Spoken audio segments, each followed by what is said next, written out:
오늘 주를 두려워하라 라는 제목으로 이사야서 8장 강해를 시작하겠습니다. 저는 이 말씀을 준비하면서 정말 아하스 왕의 모습을 통해서 저를 볼 수가 있었습니다. 아하스 왕이 당시에 어떤 왕이었습니까? 제가 말씀드렸던 것처럼 이 유다 땅에 아하스 왕 시절에 악한 왕이었지만 굉장히 물질적인 부유함을 누릴 수가 있었습니다. 왜 그랬을까요? 아하스 왕은 철저하게 사람들을 기쁘게 하고 사람들을 잘 살게 하는 데에 온갖 모든 초점이 다 쏠려 있었습니다. 그렇기 때문에 이 왕은 다른 게 아니라 하나님이 아니라 사람을 기쁘게 하기 위해서 그의 모든 정치 노력을 다 썼습니다. 그래서 제가 앞전에서도 말씀드린 것처럼 아하스는 어떻게 했죠? 역대 유대 왕국의 모든 왕중 중에서 가장 악한 왕이었습니다. 왜 악했었죠? 바로 성전 문을 잠그고 성전의 모든 기물들을 산산이 부수어서 그것들로 자기를 위한 제단을 쌓았습니다. 여러분, 사람을 기쁘게 할 때 우리는 얼마든지 하나님을 저버릴 수가 있습니다. 사람을 기쁘게 하고 사람에게 영광을 돌릴 때 우리는 하나님을 저버리고 사람의 영광에 더 가까이 갈 수가 있습니다. 로마서 3장 23절에 뭐라고 말씀하시죠? 모든 사람들이 죄를 지어 하나님의 영광에 이르지 못하더니라고 말씀합니다. 그런데 모든 사람들이 죄를 지어서 하나님의 영광에 이르지 못했을 때에 누구께서 우리를 위해서 그 길을 열어주셨죠? 바로 예수 그리스도께서 우리를 위해 십자가에서 달려 죽으심으로 죄로 인해서 하나님과 도저히 갈 수 없는 불의한 자들이, 생각해 보세요, 여러분. 하나님은 거룩하시고 완전한 의를 갖추신 분인데 그 앞에서 우리가 더러운 예복을 가지고 더러운 모습으로 주님 앞에 갈 수가 있을까요? 갈 수가 없습니다. 그런데 어떻게 해요? 예수께서 피 흘려 죽으심으로 예수 그리스도의 그 보혈을 통해서 우리가 깨끗함을 받고 이제는 너는 불의한 자가 아니라 의인이라고 칭함을 받았다고 로마서에서는 말씀하고 있습니다. 예수 그리스도를 통해서 우리는 의인이 되었습니다. 당시에 유다의 많은 사람들이 하나님께 경배를 드리고 예배를 드림을 통해서 그들이 스스로 그 믿음을 통해서 주님 앞에 의로움으로 나가려고 했습니다. 그런데 그들은 어땠습니까? 아하스가 성전 문을 걸어 잠글 때 성경에는 단 한마디도 사람들이 그것에 대해서 어떤 거부를 했다거나 그것에 대해서 어떤 민중 봉기를 했다거나 이러한 내용이 나오지 않습니다. 왜 그랬을까요? 사람들은 아하스 왕이 자기들에게 준 부와 명예에 취해 있었고 그것이 좋게 여겼기 때문에 단 한 사람도 아하스에 대해서 그것이 잘못되었다 이야기를 하진 않았습니다. 그런데 한 사람 이사야가 오늘 그 아하스에게 이러한 말들을 합니다. 하나님을 떠나서 인간을 의롭게 할 때에 어떠한 진노가 임할지에 대해서 이사야서는 계속해서 지금 선포하고 있는 겁니다. 저는 부끄럽지만 지난주에 정말 사람을 기쁘게 하는 것에 동참을 했습니다. 저는 이것을 위해서 엄청나게 회개를 하고 주님 앞에 눈물로 무릎을 꿇었습니다. 저는 그것을 죄다 아니다로 판단하고 싶지 않습니다. 죄가 아니라 그것이 하나님께 영광이 되느냐 아니냐로 판단하고 싶습니다. 술을 마시는 것이 여러분 나쁜 것이지만 그것이 정말 죄가 되는 원인은 단 한 가지입니다. 그것으로 하나님께 영광을 돌릴 수 없기 때문입니다. 우리가 세상 속에서 살면서 다양한 많은 죄들을 저지르지만 그것이 하나님께 영광을 돌리지 못하고 사람을 기쁘게 한다면 그것은 하나님 앞에 부끄러운 것이 되고 잘못된 것이 됩니다. 노래방에 가서 노래를 부르는 것이 죄는 아닙니다. 죄는 아니지만 우리에게 주신 그 입술을 통해서 하나님을 찬양하는 입술을 통해서 세상 속에서 음란한 것들, 죄된 것들을 우리가 노래하는 것, 그것은 하나님께 영광이 되지 못하기 때문에 그것이 목사로서 얼마나 큰 아픔이었고 얼마나 그것을 책망하지 못하고 바르게 잡아주지 못한 저의 죄가 얼마나 큰지를 하나님 앞에서 절실하게 깨닫고 무릎을 꿇었습니다. 이제부터 연서 제1침례교회에서는 하나님께 영광 돌리지 못할 것들을 하면서 교제하는 것을 저는 단호하게 거부하겠습니다. 왜냐?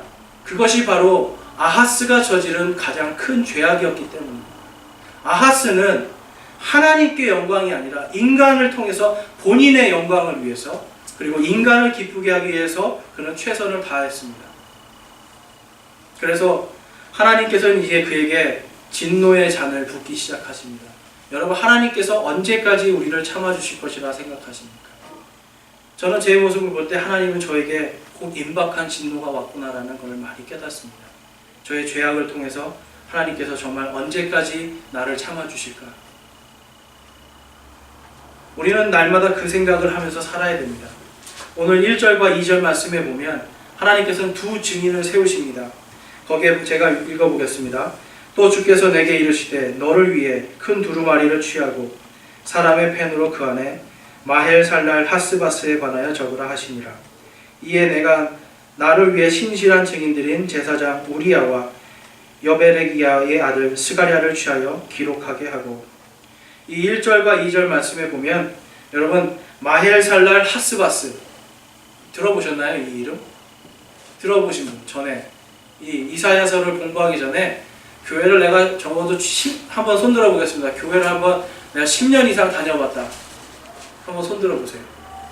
다 그 미만이세요? 제가 알기로는 더 그 이상 되신 분들이 많을 줄 알았는데, 근데 오늘 이 이름을 들어보신 적 있으신 분? 마헬살랄 하스바스. 성경 퀴즈에 보면 성경에서 가장 긴 이름은 누구일까요? 이런 자주 나오는 문제입니다. 마헬살랄 하스바스. 성경에서 제일 긴 이름입니다. 근데 이 제일 긴 이름을 하나님께서 주신 이유가 있어요. 주신 이유가. 그런데 오늘 보면 여기 그건 제가 조금 이따 하겠습니다. 아주 재밌는 게 나옵니다. 여기 두 증인을 세우는데 한 명은 우리야고요, 한 명은 스가랴라고 하는 제사장을 세웁니다. 근데 여기 있는 우리야는 어떤 사람이냐면 열왕기하 16장에 보면 이 사악한 왕 아하스가 우상 숭배를 하도록 제단을 아까 제가 만들려고 했는데 이 제단들을 만드는 거에 철저하게 순종했던 사람이에요. 근데 하나님께서는 지금 이 자리에 이 우리야를 세우십니다. 왜 그럴까요? 우리야는요, 제가 이걸 보면서 느낀 건 그거예요. 이 우리야라는 사람은 너무 신실한 사람이에요. 너무 명령에 잘 따르는 사람이죠. 우리말로 하면 우리가 요즘 흔히 하는 말로 하면 예스맨이에요. 무조건 해 그러면 예스 하는데 신실하게 하는 사람이에요. 하나님께서는 여기에 보면 이렇게 연약하고 부족한 우리야마저도 하나님은 그 신실함을 보시고 정말 이 하나님의 진노의 말씀에 두 증인에 뽑아서 사용하시는 걸 볼 수가 있습니다. 하나님은요, 어떤 상황에서도 신실한 사람을 쓰시는 일을 좋아하십니다. 비록 그가 전에 잘못을 했고 죄악을 저질렀더라도 하나님께서는 그 신실함을 보십니다. 그런데 여기에 나와 있지는 않지만 제가 볼 때는 이 우리야가 지금 이사야 앞으로 나왔다는 말은 그가 신실하게 이 아하스를 섬겼지만 그가 돌이켜서 이사야에게 나왔다는 것은 그가 마음을 돌이키고 회개했다는 것을 우리는 또한 느낄 수가 있습니다. 여러분, 이 우리야를 쓰신 하나님, 그래서 이 증인들을 통해서 왜 증인 2명을 세웠냐면요, 확실하게 내가 반드시 이스라엘을 진멸하리라고 약속을 하시는 거예요. 거기다 어디까지요? 유다까지도 내가 확실하게 진멸하겠다는 것을 말씀해 주고 계십니다. 하나님은 항상 증인들을 세우시고요, 항상 하나님께서는 자신의 말씀을 확증하기를 원하십니다. 왜냐? 그 말씀은 절대로 거짓이 아니기 때문에. 3절에 보면 이제 이 마헬살랄 하스바스라고 하는 사람이 등장합니다. 누구에게서 태어나죠? 여대언자에게서 났다. 우리 한번 7장을 한번 가보겠습니다. 7장 3절에 한번 가볼게요. 바로 뒷장에 갑니다. 7장 3절에는 이사야의 다른 아들이 나옵니다. 우리 한번 읽어보겠습니다. 그때 주께서 이사야에게 이르시되 이제 너와 내 아들 스알야숲은 세탁공의 밭의 큰 길에 있는 위 연못의 수로 끝으로 나아가서 아하스를 만나. 여러분, 스알야숲 하는 첫 번째 아들이 있었습니다. 근데 이스라엘은 전통적으로 보면 일부 다처제 국가가 아닙니다. 과거에 누구죠? 그 아브라함이나 모세는 일부 다처제를 했지만 실질적으로 이들은 율법상으로 일부 다처제가 아니라 일부 일처제를 둡니다. 왜냐? 하나님께서 바로 그것을 미워하신다는 것을 창세기를 통해서 알게 됐기 때문에. 창세기 2장과 3장에서는 무엇이 나옵니까? 하나님께서 돕는 배필로 여러 명의 아내를 두었나요? 아니죠. 한 아내인 이브를 둡니다. 그런데 창세기 6장으로 넘어가면서 노아의 방주실에 하나님께서 진노하실 때에 사람들의, 거기에 보면 하나님의 아들들과 사람의 딸에서 태어난 그들이, 악한 거인들이 이제는 어떻게 해요? 많은 자기들이 원하는 대로 아내를 취했다라는 말씀이 나오고 땅에 폭력이 가득했다라는 말씀을 합니다. 하나님께서 하나님의 진노가 가득 찼을 때에 어떤 일이 벌어졌죠? 하나님께서는 노아를 통해서 120년 동안을 방주에 타는 사람은 살려주겠다라는 복음을 전합니다. 방주에 타는 자들은 살려주겠다 했지만 단 한 사람도 타지 않고 모두가 어떻게 됩니까? 진멸해버립니다. 하나님께서는 진노의 때가 찼을 때 반드시 진멸을 하십니다. 심판을 하십니다.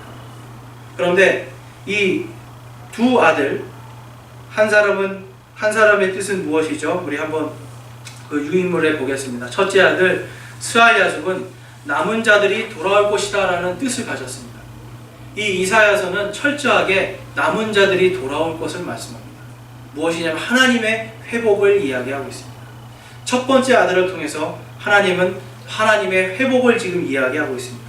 그런데 둘째 아들 마헬살랄 하스바스라는 이름은 무엇이냐면 재빠른 전리품이다라는 뜻입니다. 약탈품. 무엇이냐? 바로 이제 이스라엘과 사마리아죠. 이스라엘과 다마스쿠스, 시리아, 이 두 나라가 아시리아의 왕에게 통해서 그의 모든 영광을 가지고 그가 침공해 왔을 때 그들은 황폐해지고 무너질 거라는 것을 지금 이 아들을 통해서 보여주시는 거예요. 지금 이사야에게 하나님께서는 이 결혼을 통해서 예표를 보여주시는 게 두 번 있습니다. 하나는 이사야에게, 그리고 또 하나는 하박국 선지자에게 줍니다. 그런데 그 결혼들이 무엇이냐면 이스라엘에 대한 하나님의 진노, 하나님의 심판에 대한 것들을 증거로서 보여주기 위해서 예표를 보여주시는 거예요. 그런데 오늘 이 말씀에서 보면 이 아들에게 이름을 누가 주셨죠? 하나님께서 주셨어요. 왜냐? 하나님께서 반드시 진멸할 것이라는 거에 약속으로 주시는 거예요. 첫째 아들은 무엇의 약속으로 왔죠? 첫째 아들은 무엇의 약속입니까? 바로 구원의 약속으로. 남은 자들이 돌아올 것이다. 그 땅의 회복에 대한 약속의 아들이었어요. 근데 둘째 아들은 지금 무엇이죠? 심판의 아들로서 하나님이 주시는 거예요. 저는 이것을 보면서 예수님께서 첫 번째 열매로 오셨을 때에, 초림으로 오셨을 때 예수님은 무엇으로 오셨죠? 바로 우리를 구원하실 구원자, 이 땅을 회복하실 구원자로 오셨습니다. 그런데 둘째 예수님의 재림의 때는 예수님은 반드시 심판자로 오셔서, 심판주로 오셔서 성도들을 먼저 심판하십니다. 여러분, 이거는 놀라운 일입니다. 성도들을 먼저 심판하시고 그 다음에 긴 환란기 끝나고 그 다음 이스라엘을 심판하시고 그 다음에 천년의 왕국이 지난 후에 하나님께서는 마지막에 모든 악인들, 죄인들, 구원받지 못한 자들의 심판이 있다라고 이야기하면서 그때는 마귀들과 사탄들도 어디에 던져진다고요? 불못으로 던져진다라고 하는 것이 하나님의 심판의 마지막입니다. 이 성경은요, 하나님의 사랑과 하나님의 구원과 회복과 그리고 심판에 대한 내용이 들어있고 마지막에 다시금 새하늘과 새 땅이라고 하는 회복으로 연결이 됩니다. 하나님의 약속은 항상 이 패턴을 따라갑니다. 하나님께 구원을 주시고 구원의 기회를 주신데 그것을 따르지 않는 자들에게 심판을 주시고 다시 마지막에는 어떻게 해요? 모든 것을 진멸하신 후에 다시 새롭게 만드시는 회복, 완전한 회복을 하나님은 주신다고 성경에서는 말씀합니다. 그렇기 때문에 이 두 아들을 통해서 우리는 하나님의 회복의 약속과 또한 심판의 약속을 같이 볼 수가 있습니다. 4절에 보면 이 진노가 얼마나 빨리 오는지 볼 수가 있습니다. 4절을 한번 보겠습니다. 그 아이가 내 아버지여 내 어머니여 하고 부르짖을 줄 알기 전에 다마스쿠스의 재물과 사마리아의 노량물이 아시리아 왕으로 옮겨지리라. 여러분, 보통 아이가 언제 내 아버지여 내 어머니여 하죠? 보통 몇 살 때 하죠? 엄마 아빠 하는 나이는 보통 뭐 한 두 살 정도, 한 살 이후부터 하죠. 엄마 아빠. 근데 여기서 내 아버지여 내 어머니여 하는 나이는 그거보다 조금 더 지나서입니다. 그래서 이 예언이 나온 뒤에 12년 안에 이제 완전히 이스라엘 땅이 패망하는 것을 우리는 볼 수가 있습니다. 그러니까 아직은 어른이 되지 못하고 이 아이가 성숙해지기 전에 이스라엘 땅에 하나님의 진노가 임한다는 것을 4절을 통해서 보여줍니다. 아주 굉장히 빠른 진노가 올 거라는 것이. 그런데도 불구하고 무엇이죠? 5절을 보겠습니다. 또 주께서 다시 내게 말씀하여 이르시되 이 백성이 부드럽게 흐르는 실로아의 물을 버리고 르신과 르말라의 아들을 기뻐하느니라. 여러분, 우리 창세기 49장 10절 말씀 한번 보겠습니다. 창세기 49장입니다. 창세기 49장 10절 말씀은 이미 창세기가 쓰여질 때, 창세기 때에 야곱의 시대에 하나님께서 구원자로 오실 예수 그리스도를 지금 예언하고 계십니다. 창세기 49장입니다. 구약성경 맨 앞에 있는 것이 창세기입니다. 창세기 49장 10절 말씀 우리 함께 읽어보겠습니다. 시작. 실로가 오실 때까지 홀이 유다를 떠나지 아니하며 법을 주는 자가 그의 발 사이에서 떠나지 아니하리니 그에게 백성이 모이리로다. 아멘. 여기서 말하는 이 실로가 누구일까요? 이 실로는 바로 주 예수 그리스도십니다. 근데 주 예수님의 그 홀이 유다를 떠나지 않는다 말씀하시죠? 예수님은 어느 자손에서 나오셨죠? 유다 자손에서 나왔습니다. 그래서 야곱에게는 첫째 아들이 있었어요. 루벤이 있었어요. 원래는 이 홀이라는 건 뭐냐면 권세를 나타나는데 당시에는 이 권세는 누구에게 돌아가냐면 항상 첫째 아들에게 돌아갑니다. 그러나 하나님께서는 지금 누구에게? 바로 넷째 아들인 유다에게 그 홀을 줍니다. 그 홀이 유다를 떠나지 않을 것이다 라고 이야기하시면서 뭐라고 말씀하시죠? 법을 주는 자가 그의 발 사이에서 떠나지 아니하리니 정의로운 하나님의 정의가 그에게서 떠나가지 않고 그에게 백성이 모이리로다. 하나님의 모든 백성들, 이방인들과 또한 유대인들, 그들이 모두 마지막 때에 모이겠다는 것을 지금 함축해서 말씀해 주고 계십니다. 그런데 오늘 다시 본문으로 돌아가서 이 이스라엘의 백성들 그리고 유다의 백성들이 실로아의 물을 버리고라고 말씀합니다. 이 실로라고 하는 아까 창세기 49장 10절에서 우리가 읽은 실로라는 말에서 실로아라는 말이 파생되고요. 이 실로아에서 신약 성경으로 가면 우리가 잘 아는 실로암이 나옵니다. 이것이 서로 연결이 되는데요. 하나님의 구원 계획이 구약 때부터 신약까지 어떻게 이어지는지를 우리는 볼 수가 있는 것입니다. 그래서 이 하나님은요, 항상 이 예언에 대한 것들이 그 과거, 예언이 말씀되는 그 현재와 가까운 미래와 그리고 아주 먼 미래의 예수 그리스도의 재림을 통해서 완성되는 다중적인 성격을 가지고 있다는 걸 우리는 볼 수가 있습니다.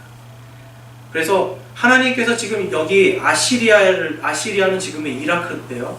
페르시아 제국이죠. 이 아시리아 제국을 통해서 이스라엘과 유다를 친다라고 하시는 이 말씀이 이제 과거에 한번 이루어졌죠. 그리고 또 언제 이루어졌습니까? 나중에 예수님 오시고 난 이후에 또 이루어졌죠. 그리고 지금은 또 어떻습니까? 또 지금 그런 것들이 이루어지고 있는데요. 하나님은 그렇지만 거기서 회복의 말씀을 주십니다. 그것이 바로 10절 말씀입니다. 너희가 함께 의논할지라도 그 일이 실패할 것이요 너희가 말할지라도 그 말이 서지 못하리니 이는 하나님께서 우리와 함께 계시기 때문이니라. 여러분, 이사야는 지금 자신의 나라에게, 자기가 지금 태어난 고향 사람들에게, 자신의 나라에게 지금 너네가 망할 것이다 라는 걸 선포하는 거예요. 자기의 마음이 얼마나 찢어지고 아팠겠어요.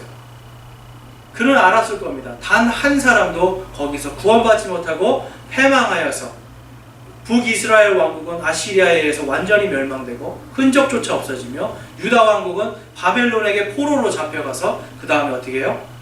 다시 돌아오겠지만 황폐한 땅으로 다시 돌아오게 될 것을 그는 알고 있었습니다. 그런 그의 마음속에서 이 10절 말씀은 하나님께서 주시는 회복의 약속이었겠죠.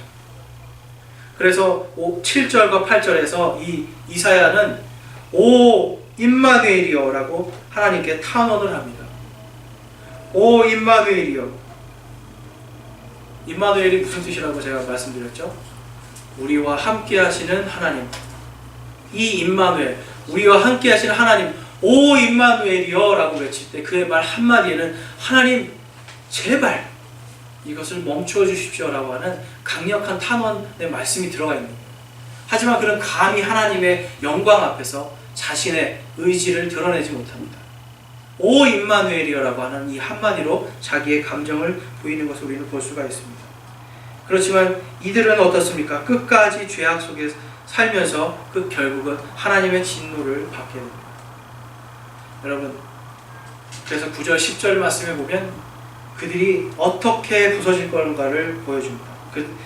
9절에 보면 오 백성들아 너희가 서로 연합할지라도 산산조각이 나리라. 귀를 기울이라. 먼 나라들에서 온 모든 자들아 너희가 허리를 동여맬지라도 산산조각이 나리라. 여기에서 1차적으로 산산조각이 나리라 하는 것은 이스라엘과 시리아의 연합을 이야기합니다. 그런데 그 두 번째 먼 나라들에서 온 자들아 너희가 허리를 동여맬지라도 산산조각이 나리라. 너희가 허리를 동여맬지라도 산산조각이 나리라. 이들은 무엇이죠? 이제 나중에 많은 국가들이 이제 어떻게 됩니까? 아마겟돈 전쟁을 통해서 모든 나라들이 이제 연합을 해서 이스라엘을 치는 그 전쟁이 이제 일어날 겁니다. 근데 그들이 모든 나라들이 허리를 동여매고 하나가 될지라도 어떻게 산산조각 내시겠다.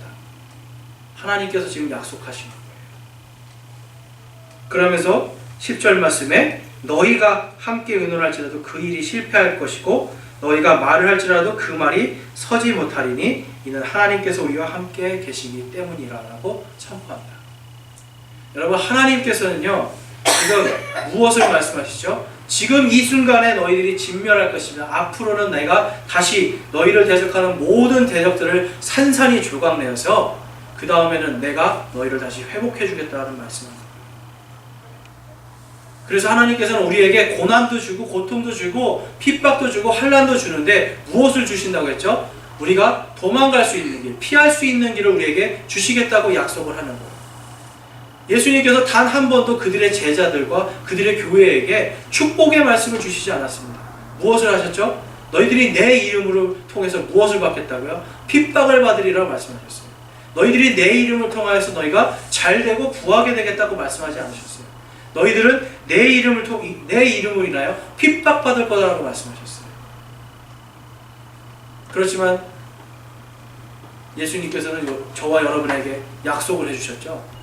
어디까지? 세상 끝날까지 내가 너희와 함께 하겠다.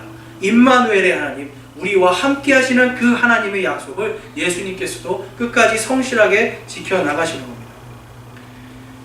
그렇기 때문에 우리는요, 하나님의 진노를 우리는 피할 수 없다는 것을 반드시 알고 하나님을 두려워해야 됩니다. 하나님을 두려워하지 않기 때문에 우리는 늘 하나님과 멀리 떨어진 삶을 살기 시작합니다. 그래서 우리 함께 로마서 14장 말씀 한번 보겠습니다. 로마서 14장 말씀. 이 말씀 또한 우리들이 신앙생활을 10년, 20년 하지만 이 말씀을 우리가 제대로 인지하지를 못해가지고 우리 믿는 자들이 주님 앞에서 받을 심판에 대한 것을 우리는 늘 잊고 삽니다. 신약 성경입니다. 신약 성경 로마서 14장 우리 9절 말씀 보겠습니다. 9절에서 10절 말씀. 우리 찾으셨으면 한 목소리 읽겠습니다. 시작. 이 목적을 위해 그리스도께서 죽으시고 일어나사 다시 살아나셨으니 이것은 그분께서 죽은 자와 산 자의 주가 되려 하심이라. 그런데 내가 어찌하여 내 형제를 판단하느냐? 어찌하여 내 형제를 무시하느냐? 우리가 다 그리스도의 심판석 앞에 서리라. 아멘. 우리가 누구 앞에 선다고요? 그리스도의 심판석 앞에 섭니다. 그런데 여기에서 전제는 무엇이냐면 우리가 정말 예수님께서 산자와 죽은 자의 주가 되신다라고 하는 거예요. 예수님의 부활은 다른 의미가 아닙니다. 산자와 죽은 자의 주가 되시는데요. 그것은 우리가 살아도 주를 위해서, 죽어도 주를 위해서 살아야 되는 그리스도의 삶에 대한 이야기를 하는 거예요.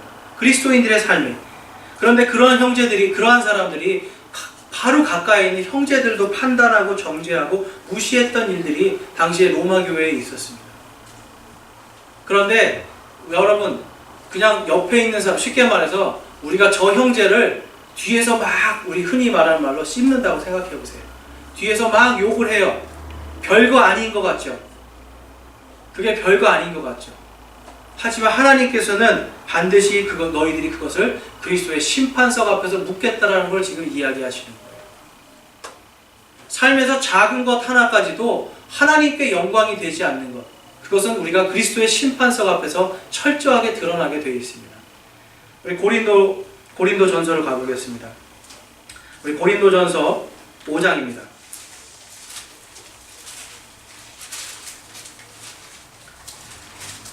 고린도전서 5장에서는 바로 우리가 그 심판석 앞에서 어떠한 책망을 받을지에 대한 이야기가 나와 있습니다.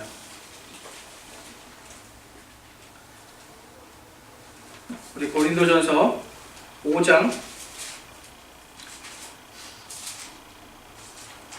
9절 말씀 한번 보겠습니다. 우리 함께 읽겠습니다. 시작. 불의한 자가 하나님의 왕국을 상속받지 못할 줄을 너희가 알지 못하느냐? 속지 말라. 음행하는 자나 우상 숭배자나 간음하는 자나 여성화된 남자나 남자와 더불어 자신을 욕되게 하는 남자나. 네. 여러분, 여기에 말씀이 여러분 해당되는 것이 있습니까? 지금 여기에서는 불의한 자들을 이야기하고 있습니다. 불의한 자들을 지금 하나님께서 이야기하시는데, 우리는 하나님 앞에 의롭다 칭함을 받았죠. 근데 여기는 지금 불의한 자들에 대해서 이야기하는데, 이들은 구원받지 못한 자들에 대해서 지금 이야기하는 거예요. 죄송합니다. 제가 지금 5장 6절을, 제가 6장 9절을 읽었죠. 죄송합니다. 제가 너무 빨리 나갔네요. 네. 제가 6장 9절을 읽었습니다. 6장 9절의 말씀, 제가 5장 9절을 6장 9절로 말씀드렸네요. 그러니까 6장 9절의 말씀처럼 이 구원받지 못한 자들은 무엇을 상속받지 못한다고요? 하나님의 왕국을 상속받지 못한다고 하는데요. 구원받지 못한 자들의 행동에 대해서 나와 있습니다. 거기에 보면 음행하는 자들, 우상숭배, 간음, 그리고 이미 이때 당시에 무엇이 지금 성경에 기록되어 있죠? 여성화된 남자, 트랜스젠더라고 하죠. 트랜스젠더들, 그리고 호모들, 여성화된 남자, 그리고 남자와 더불어 자기를 욕되게 하는 남자, 동성연애자들, 그리고 도둑질하는 자, 탐욕을 부리는 자, 술 취하는 자, 그리고 욕하는 자, 착취하는 자들은 하나님의 왕국을 상속받지 못하리라라고 말씀합니다. 자, 여러분, 이 안에 여러분들 몇 가지가 해당되시나요? 이 안에 여러분들이 몇 가지가 해당되시나요? 여기 있는 거는 지금 여러분 예를 지금 들어준 겁니다. 결국은 뭐냐면, 하나님께서 처음에 인간을 창조하실 때의 그 목적대로, 하나님께서 창조하신 목적대로 하나님께 영광을 돌리지 못하고 어떻게 해요? 자신에게 영광을 위해서, 자신의 유익을 위해서 살아가는 구원받지 못한 자들에 대한 이야기가 나오는 겁니다. 여러분, 음행하는 자나 욕하는 자나 똑같다고 말씀하시는 거예요. 도둑질하는 자나 동성연애하는 자나 똑같다고 말씀하시는 거예요. 여러분, 욕하는 거하고 도둑질하는 거하고 어느 게 더 경중이 심한 죄입니까? 오늘 이 말씀에서 하나님은 모두 똑같다라고 말씀하십니다. 하나님께서 뭐라고 말씀하셨죠? 내가 거룩하니 너희도 거룩하라고 말씀하셨습니다. 그래서 그리스도인들은요, 철저하게 거룩한 삶을 살아야 됩니다. 그것이 이 고린도전서 3장에 왜 그렇게 살아야 되는지를 보여주고 있습니다. 고린도전서 3장으로 갑니다. 우리 11절부터 읽어보겠습니다. 11절부터 17절까지의 말씀입니다. 시작. 아무도 이미 놓은 기초 위에 능히 다른 기초를 놓을 수 없나니 이 기초는 곧 예수 그리스도시니라. 그런데 만일 어떤 사람이 이 기초 위에 금이나 은이나 보석이나 나무나 건초나 짚을 세우면 각 사람의 일이 드러나리라. 그날이 그것을 밝히 드러내리니 이는 그것이 불에 의해 드러나고 그 불이 각 사람의 일이 어떤 종류인지 그것을 시험할 것이기 때문이라. 어떤 사람이 그 기초 위에 세운 일이 남아있으면 그는 보상을 받고 어떤 사람의 일이 불타면 그는 보상의 손실을 당하리라. 그러나 그 자신은 구원을 받되 불에 의해 받는 것 같이 받으리라. 너희가 하나님의 성전인 것과 하나님의 영께서 너희 안에 거하시는 것을 너희가 알지 못하느냐? 누구든지 하나님의 성전을 더럽히면 하나님께서 그를 멸하시리니 하나님의 성전은 거룩하며 너희가 곧 그 성전이니라. 아멘. 여기서 지금 그리스도의 심판석에서 일어날 일을 말씀해 주고 계시는 거예요. 그리스도의 심판석에서 무엇을 하신다고요? 우리의 믿음의 기초이신 예수 그리스도의 그 반석 위에 세워진 우리의 믿음의 집을 불태워서 하나님께서 시험하신다는 거예요. 불태우는데 여기 보면 태워질 만한 것들이 나오죠. 뭐가 나오죠? 건초, 나무, 지푸라기, 금은, 보석 이런 것들이 있죠. 이 중에 안 탈 것이 무엇이 있을까요? 뜨거운 불에서 녹지 않을 것이 무엇이 있을까요? 보석? 여러분, 우리의 믿음 위에 금을 위해서 여러분의 믿음을 세우지 마십시오. 은을 위해서 세우지 마시고 여러분들이 오늘 먹을 음식에 대해서 세우지 마시고 우리의 욕심을 위해서 세우지 말라는 거예요.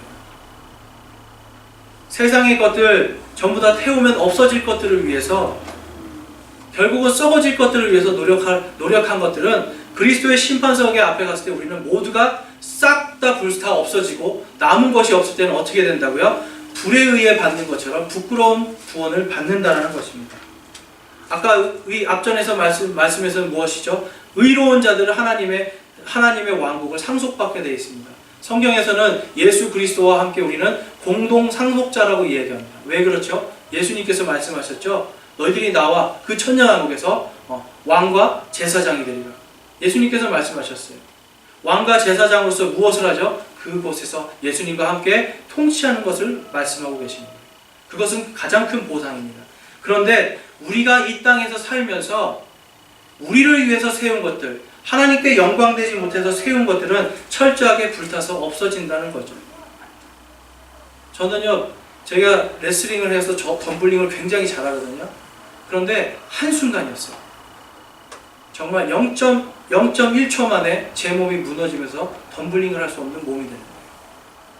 마찬가지로 내가 아무리 잘하고 아무리 하나님 세상에서 뛰어나다고 나 자신을 드러내 보이는 것조차도 0.1초도 안 걸립니다.